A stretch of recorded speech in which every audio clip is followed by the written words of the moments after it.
So this concept is based on using your basic triad shape that you learn when you first learn guitar. Like this would be your D shape. This is your A shape.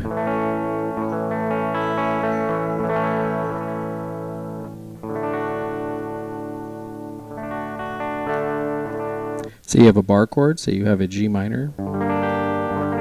But you just want to focus on the bottom 3 strings. You could have a minor triad shape.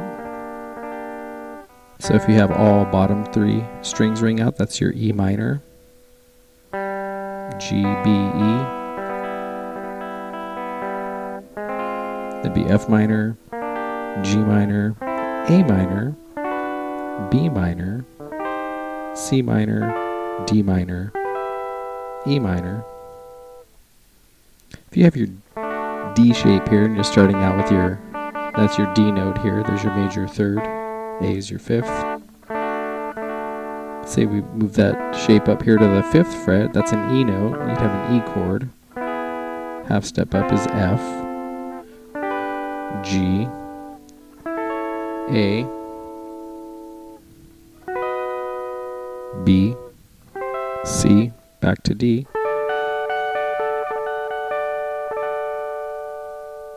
And the other one here was the A, your basic A shape.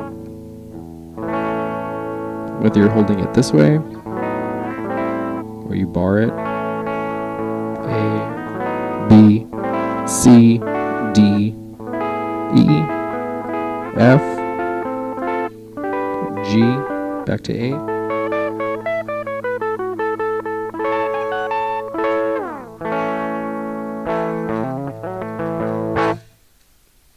So give that a try if you're just starting out on guitar and you're kind of stuck down here in this open position and you want to start utilizing some more of the fretboard. Just take these little shapes and move them up. Just focus on the 3 strings that you're fretting. It works for the E shape. Just focus on those 3 strings. There's your F, G, that's my root note, G, A,